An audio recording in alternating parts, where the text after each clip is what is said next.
So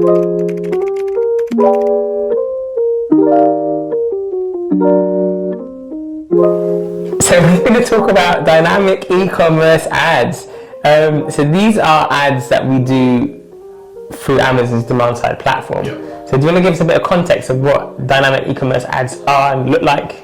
Dynamic e-commerce ads look like Amazon ads. They look endemic to the platform. So they look like they've got Amazon's colour schemes. So they're white, they're grey, little lick of orange here and there. They're the basic ads that we would set up within the DSP platform. It's the easiest thing to set up. So you choose your ASIN and it inherits your listing. So it automatically picks out your hero image, it picks out your price, it picks out your headline and any other bits of information. And the reviews as well, yeah. Yeah, it can put on your review score, your review count, if you've got Prime, if you've got any coupons. And the reason they're called dynamic is if any changes you make to your listing, you don't have to update your ads. Your ads automatically would change to that. So if you change your price, the ad would change. Yeah. If you came off or on Prime, that would change. If you updated your headline, that would change. So these were the bread and butter of any account, and you would have to make them painstakingly, dare I say, for every ASIN and for every creative size. So on desktop we had 7 sizes to make, and on mobile we had 3 sizes to make. And if you wanted mobile to go off of Amazon on the open exchange, that's another 3 sizes. Yeah. So in total we would have 13 ads to make for each ASIN. Yeah. Imagine your client comes to you with 100 ASINs. That's a lot of work. That's a lot of setup in the early days. I used to like it though. I do as well. I liked it because I didn't have to actually build it. Yeah, right? you didn't. Yeah. They had to build it, but I loved it because you could see certain sizes that performed well, Yeah. right? And you could see, okay, these particular sizes get the best conversion rates. And you can put more budget to it, so you can exclude everything else. And pause the sizes that got loads of impressions but no sales. Exactly. So for that, I used to like. So when I heard, because you mentioned it in the office, you're like, everyone, be quiet. I have an announcement, and we're like, what's I gonna say now? And then he's like, right, dynamic e-commerce ads are going, and in my heart, I was like, no. So, dynamic e-commerce ads are going to cease to exist on January the 15th, 2023. It's a sad time. But we've got time to prepare for that, and there is a replacement. So for the best part of, I want to say, almost a year now, we've had access to responsive ads. Responsive ads are set up in the same way as dynamic e-commerce. You pick your ASIN or a group of ASINs. You can still add in your logos, you can still add in reviews. It still inherits the listing into the bulk of that creative, but it's one creative. You don't have to set it up for the 7 different sizes on desktop, 3 on mobile, and 3 mobile off. But it also means you've got less control about where it goes.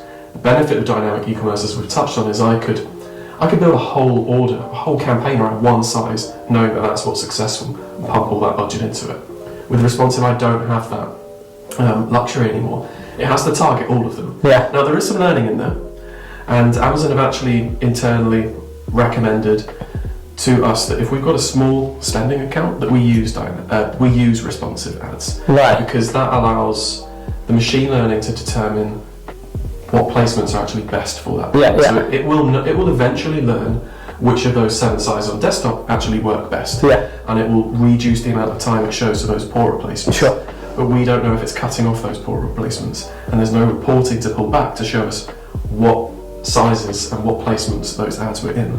So that's the downside that we're shifting from dynamic to responsive. It saves you time on responsive, but we have to face the facts, we have to face the music, and we have to dance Amazon's dance now. We have to move away from dynamic to responsive. I did say that it would change over in January, but I would recommend actually jumping the gun on that and actually get your responsive ads set up. Now, a lot of my DSP accounts I set up before responsive was a thing, so I've got a lot of work to do. Actually, probably the team have got a lot of work to do to rebuild those dynamic ads as responsive. I've always had a soft spot for dynamic because of the diversity of placements. And I guess one thing I was going to say, and that is, this is probably more for agencies because those doing DSP, but you probably start slowly easing the responsive ads into it now because the dynamic ads would have had a long time to get established and are going to be converting really well. So those responsive ads need to be going from now, so they can learn which is the placements that are going to be the most valuable, and generate the most sales, so that it's eased into it, and you're not like literally just ripping off the band-aid and like on the new ones I think, what is it, January the 15th, I think. I think a lot of DSP accounts, January the 15th, or whenever that transition comes, they're going to see a massive knock in sales. So be prepared for this. You've got about 3 months to do this now, and there's machine learning in Amazon DSP anyway, so anything you build, there is that machine learning, and that is usually around a month.